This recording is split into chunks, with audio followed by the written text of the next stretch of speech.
Dear students,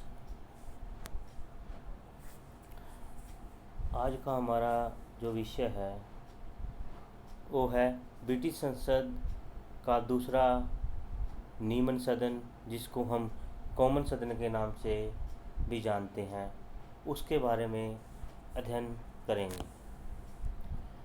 common सदन common सदन है जो इंग्लैंड का नियमन सदन है, यानी कि निचला सदन।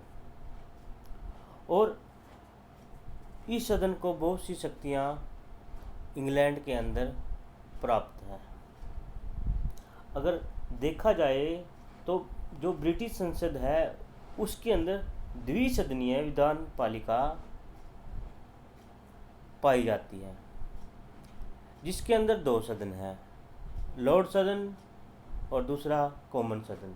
लॉर्ड सदन को उच्च सदन कहा जाता है और कॉमन सदन को नियमन सदन की संज्ञा दी जा सकती है या दी जाती है। अगर हम इसकी संरचना की बात करें तो कॉमन सदन की संरचना में हम पाएंगे कि इसके अंदर कितने सदस्य हैं, सदस्य संख्या कितनी है। तो अगर हम बात करें मई 1979 की 79 की, तो उस समय जो चुनाव हुए थे उसमें कॉमन सदन के कुल स्थानों की संख्या 635 थी। उसके बाद जून 1983 में जो चुनाव हुए थे उस समय इसकी संख्या 650 कर दी गई। तो धीरे धीरे इसकी संख्या में इजाफा किया गया, यानी इसकी बढ़ोतरी की गई। तो 1992 में कॉमन सदन के जो सदस्यों की संख्या 651 निश्चित कर दी। उसके बाद 2001 में कॉमन सदनों के जो सदस्य हैं उनकी कुल संख्या 659 कर दी गई। और वर्तमान समय में कॉमन सदन के सदस्यों की कुल संख्या 650 है, यानी कभी इसकी संख्या बढ़ा दी गई, कभी इसकी संख्या घटा दी गई। तो वर्तमान समय में इसकी संख्या घटाकर 650 कर दी गई है। तो अब हम देखें कॉमन सदन के सदस्यों की योग्यताएं क्या क्या होती हैं, यानी कि इसकी क्वालिफिकेशन क्या होती है। प्रथम है, अगर किसी सदस्य को कॉमन सदन के चुनाव में भाग लेने वाले उम्मीदवार के लिए कौन कौन सी योग्यताएं होनी जरूरी हैं। प्रथम है वह है ब्रिटिश नागरिक हो। दूसरा, उसकी आयु 21 वर्ष हो या इससे अधिक हो। उसका नाम किसी चुनाव क्षेत्र की सूची में अंकित हो। ये तो है उसकी योग्यताएं 3। उसके बाद अयोग्यताएं कौन कौन सी हैं, किन किन व्यक्तियों को है कॉमन सदन का चुनाव लड़ने का अधिकार प्राप्त नहीं है। प्रथम है इंग्लैंड के चर्च, स्कॉटलैंड के चर्च, आयरलैंड के चर्च और रोमन कैथोलिक चर्च के पादरी। तो यहाँ इस बात का ध्यान रखना बहुत जरूरी है कि लॉर्ड सदन के सदस्य 1963 में संसद द्वारा पास किए गए कानून के अनुसार लॉर्ड सदन के सदस्य अपने पद का त्याग करके कॉमन सदन का चुनाव लड़ सकते हैं, यानी कि पहले उनको लॉर्ड सदन की सदस्यता है, जो मेंबरशिप है, उसको छोड़ना पड़ेगा। उसके बाद है कॉमन सदन का फिर वो चुनाव लड़ सकते हैं, और यह व्यवस्था की गई थी 1963 में। तीसरा है कोई पागल व्यक्ति या कोई ऐसा व्यक्ति जो सजा काट रहा हो, या कि कोई ऐसा व्यक्ति जिसने घोर अपराध किया, या कोई ऐसा व्यक्ति जो घोर अपराधी हो, उसके बाद है 1957 के कॉमन सदन अयोग्यता कानून द्वारा अयोग्य व्यक्ति यानी अयोग्य घोषित किए गए लाभदायक पद पर विराजमान व्यक्ति, मान ले कोई जो बेनिफिट का जो पद है उसके ऊपर नहीं होना चाहिए। उसके बाद ऐसे कौन कौन से व्यक्ति हैं जो कॉमन सदन का चुनाव नहीं लड़ सकते? इसमें है न्यायिक पदों पर उपस्थित व्यक्ति जो कोर्ट के अंदर हैं, जैसे 2009 में अपना जो सुप्रीम कोर्ट है, ब्रिटिश सुप्रीम कोर्ट है, उसने अपना कार्यभार संभाल लिया था, उसके अंदर जो न्यायिक पदों पर उपस्थित हैं। असैनिक कर्मचारी, कोई रेगुलर सैनिक है, कोई पुलिस कर्मचारी है, कोई विदेशी सेवा के व्यक्ति हैं, या किसी कॉरपोरेशन में है कोई, या इंग्लैंड के बैंक के कोई डायरेक्टर है, निर्देशक है, या कोई व्यापारिक कंपनियों के सरकार द्वारा मनोनीत निर्देशक आदि कॉमन सदन का चुनाव नहीं लड़ सकते। तो ये बातें याद रखना बहुत ही जरूरी है। नेक्स्ट है मताधिकार, वोट, राइट टू वोट। तो कितनी उम्र के व्यक्तियों को मताधिकार प्राप्त है इंग्लैंड के अंदर? तो जो कॉमन सदन के चुनाव के लिए मताधिकार ब्रिटिश प्रजा या आयरलैंड गणतंत्र के ऐसे नागरिकों को दिया गया है जो 18 वर्ष की आयु के अथवा इससे अधिक आयु के हैं। इनको अब किन व्यक्तियों को मताधिकार प्राप्त नहीं है, राइट टू वोट प्राप्त नहीं है? पहला है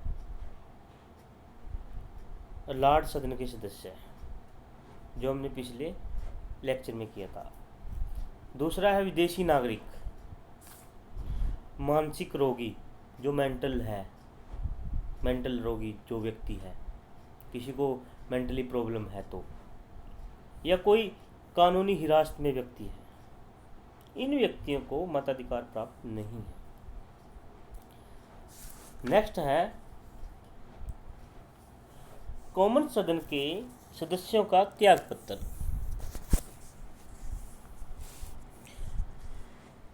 तो इसमें 1923 के एक कानून के अनुसार यह व्यवस्था की गई कि कॉमन सदन का कोई सदस्य त्यागपत्र नहीं दे सकता, क्योंकि सदन की सेवा उनका एक आवश्यक कर्तव्य है।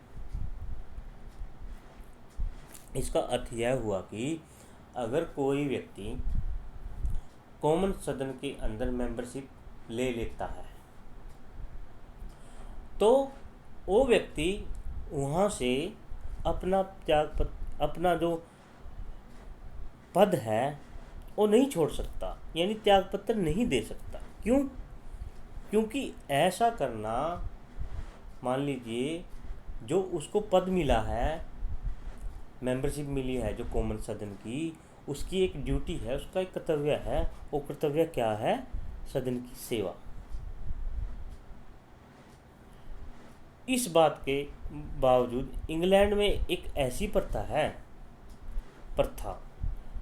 जिसके अनुसार कॉमन सदन के सदस्य अपनी इच्छा अनुसार अप्रत्यक्ष रूप से, प्रत्यक्ष रूप से नहीं, अप्रत्यक्ष रूप से सदन की मेंबरशिप को त्याग सकते हैं। किस प्रकार त्याग सकते हैं? यानी कि जो सदस्य अपना पद छोड़ना चाहता है वह ताज के अधीन, ताज यानी जो राजा है उसके ऊपर जो विराजमान होता है, ताज के अधीन लाभदायक पद के लिए प्रार्थना पत्र देना होगा। जिस सदस्य को ऐसी प्रार्थना पत्र स्वीकार कर ली जाती है, यानी कि अगर उसकी जो रिक्वेस्ट डाली है उसने अगर वो स्वीकार कर ली जाती है तो उसकी सदन से सदस्यता मेंबरशिप स्वयं ही समाप्त हो जाती है, यानी खुद ही उसकी मेंबरशिप समाप्त हो जाती है, क्योंकि सदन का कोई भी सदस्य ताज के अंडर में रहकर किसी लाभ के पद पर संबोधित नहीं हो सकता। जब किसी सदस्य को लाभप्रद पद प्राप्त होने की प्रार्थना स्वीकार कर ली जाती है तो उसको कोई 2 पद दिए जाते हैं। तो इस प्रकार है जो कॉमन सदन के जो सदस्य हैं वो अपना त्याग पत्र देकर मेंबरशिप छोड़ सकते हैं, अप्रत्यक्ष रूप से, प्रत्यक्ष रूप से नहीं, अप्रत्यक्ष रूप से। अब हम इसके कार्यकाल की बात करें तो इसकी अवधि कितनी? कॉमन सदन का कार्यकाल 1911 के कानून द्वारा 5 वर्ष निश्चित किया गया। यह 5 वर्ष उस समय से या उस डेट से शुरू होते हैं जिस डेट को नए सदन की प्रथम बैठक होती है। संकट काल के समय कॉमन सदन का जो कार्यकाल है 1 वर्ष के लिए एक्सटेंड किया जा सकता है। युद्ध के दौरान भी किया जा सकता है। वैसे इसका कार्यकाल 5 वर्ष का होता है, लेकिन कॉमन सदन को भंग भी किया जा सकता है। तो देखें तो इसका जो कार्यकाल है 5 वर्ष का, 5 वर्ष से पहले इसको भंग भी किया जा सकता है और इसका कार्यकाल 5 वर्ष से 6 वर्ष के भी बढ़ाया जा सकता है संकट काल के दौरान या युद्ध के दौरान। तो अधिवेशन की बात करें तो कॉमन सदन का अधिवेशन, session of the house of common, तो इसका है जो कॉमन सदन का अधिवेशन 1 वर्ष में 1 बार होता है। उसके बाद कॉमन सदन के सदस्यों की सैलरी कितनी है, वेतन और भत्ते? वर्तमान समय में कॉमन सदन के सदस्यों को 81,932 पाउंड वार्षिक सैलरी के रूप में मिलता है और ये इनकम टैक्स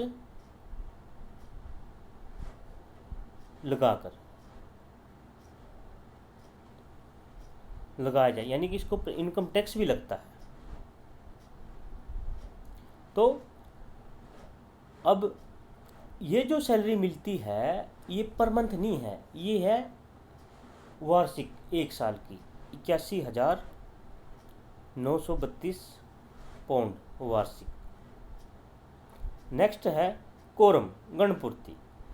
सदन का कोरम स्पीकर सहित 40 सदस्य निश्चित किया गया है। इसका अर्थ यह है कि सदन की बैठक का कानूनी रूप में उचित होने के लिए इसमें स्पीकर सहित कम से कम 40 सदस्य होने बहुत जरूरी है, तो तभी कोरम पूरा होगा। नेक्स्ट है अध्यक्ष। सदन की जो बैठक है उसकी अध्यक्षता स्पीकर करता है या स्पीकर के द्वारा की जाती है और स्पीकर का चुनाव सदन के सदस्यों में से ही होता है और जिसे राजा औपचारिक रूप से अपनी अनुमति देता है। तो नेक्स्ट है कॉमन सदन की शक्तियां। अगर कॉमन सदन की शक्तियों की बात करें तो प्रथम है वैधानिक शक्ति या वैधानिक क्षेत्र में, यानी कानून के निर्माण के क्षेत्र में। तो इसमें हम अध्ययन करेंगे कि जो साधारण बिल है, सिंपल विधेयक, दोनों सदनों में से किसी भी सदन में पेश किया जा सकता है और कॉमन सदन द्वारा पास होने के पश्चात साधारण बिल लॉर्ड सदन से अधिक से अधिक 1 वर्ष के समय के लिए रोका जा सकता है। यदि लोड सदन पहले किसी बिल को पास कर दे और उस बिल को कॉमन सदन स्वीकार न करे तो वह बिल अपने आप ही समाप्त हो जाता है। ये है इसकी वैधानिक शक्ति। दूसरा है संवैधानिक शक्तियाँ। इंग्लैंड का जो संविधान है पूर्ण लिखित संविधान का अभाव है इसमें, यानी इसका जो संविधान है वो लिखित नहीं है। इंग्लैंड का जो संविधान है वो अलिखित संविधान है। इसी कारण वहाँ संवैधानिक कानून तथा साधारण कानून में कोई अंतर नहीं है और दोनों को पास करने के लिए एक ही प्रकार की विधि फिक्स की गई है। इस प्रकार जहाँ कॉमन सदन को साधारण कानूनों का निर्माण करने के लिए असीमित अनलिमिटेड शक्ति प्राप्त है, वहाँ कॉमन सदन उसी विधि द्वारा ही संवैधानिक कानूनों का निर्माण कर सकता है और ऐसे कानूनों के संबंध में लोड सदन को कोई विशेष शक्ति प्राप्त नहीं है। यानी कि संवैधानिक शक्तियों के मामले में और वैधानिक शक्तियों के मामले में जो अभी तक पाया गया है वो है जो कॉमन सदन ही ज़्यादा पावरफुल है, शक्तिशाली है। नेक्स्ट है वित्तीय शक्तियाँ, यानी कि धन विधेयक, मनी बिल। धन विधेयक केवल कॉमन सदन में ही पेश किया जा सकता है तथा लॉर्ड सदन इस पक्ष में बिल्कुल ही शक्तिहीन है। क्यों? क्योंकि कॉमन सदन द्वारा पास किए गए धन विधेयकों को लॉर्ड सदन अधिक से अधिक 1 महीने के समय के लिए रोक सकता है। यदि लॉर्ड सदन 1 महीने के अंदर धन विधेयक के बारे में कोई भी विचार न करे अथवा उसमें कुछ ऐसे परिवर्तन कर दे तो जो कॉमन सदन को स्वीकार नहीं है, तो वह धन विधेयक है, जो धन बिल है, उसी रूप में पास समझा जाएगा जिस रूप में पहले कॉमन सदन ने पारित किया था। यानी कि अगर देखा जाए तो ओवरऑल है जो वित्तीय क्षेत्र में भी कॉमन सदन ही पावरफुल है। सिर्फ वो लॉर्ड सदन है उसको 1 महीने के लिए उसको रोक सकती है। नेक्स्ट है कार्यपालिका के ऊपर कंट्रोल रखना। किस प्रकार रखेगी कार्यपालिका कंट्रोल? अगर इस क्षेत्र में भी लॉर्ड सदन की जो सिचुएशन है बहुत ही महत्वहीन है। क्यों? क्योंकि मंत्रिमंडल है और लॉर्ड सदन को नहीं बल्कि कॉमन सदन को ही उत्तरदायी है। यानी कि मंत्रिमंडल है जो वो किसके प्रति उत्तरदायी है? वो कॉमन सदन के प्रति ही उत्तरदायी है और कॉमन सदन ही अविश्वास प्रस्ताव पास करके अथवा किसी सरकारी बिल को रद्द करके मंत्रिमंडल को पद त्यागने के लिए मजबूर कर सकता है। लॉर्ड सदन के सदस्य मंत्रियों से प्रश्न आदि पूछ सकते हैं। सिर्फ उनको ये पावर है लॉर्ड सदन के सदस्यों को, भाई क्वेश्चन पुट कर सकते हैं बस, लेकिन वे किसी भी विधि द्वारा मंत्रिमंडल को उनके पद से अलग नहीं कर सकते। तो इस मामले में भी है जो कार्यपालिका के क्षेत्र में भी कॉमन सदन की शक्तियाँ जो है ज़्यादा पावरफुल है। कुछ विविध कार्य हैं, जैसे न्यायाधीशों की नियुक्ति सम्राट द्वारा की जाती है, परंतु निश्चित समय से पहले किसी न्यायाधीश को पद से हटाने के लिए यह आवश्यक है कि संसद के दोनों सदन उस न्यायाधीश के विरुद्ध प्रस्ताव पास करें।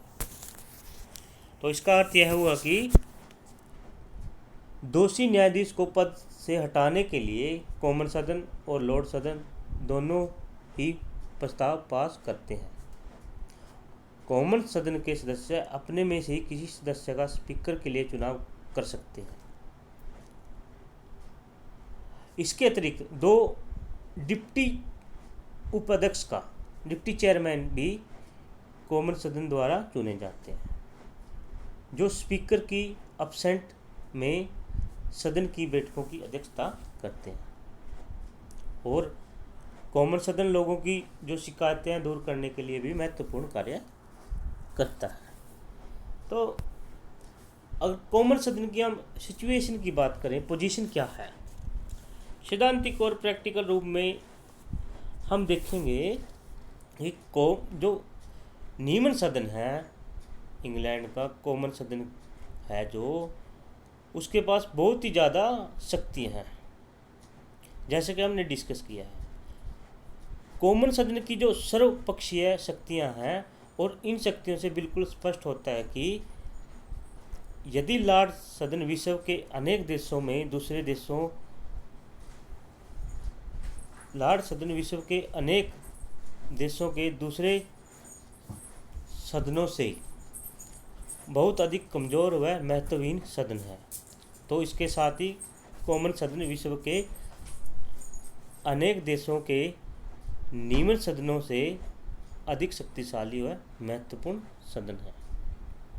तो इस प्रकार है, कहा जा सकता है कि ओवरऑल अगर हम देखें तो कॉमन सदन की जो पोजीशन है इंग्लैंड के अंदर, वो बहुत ही पावरफुल है, बहुत ही शक्तिशाली है।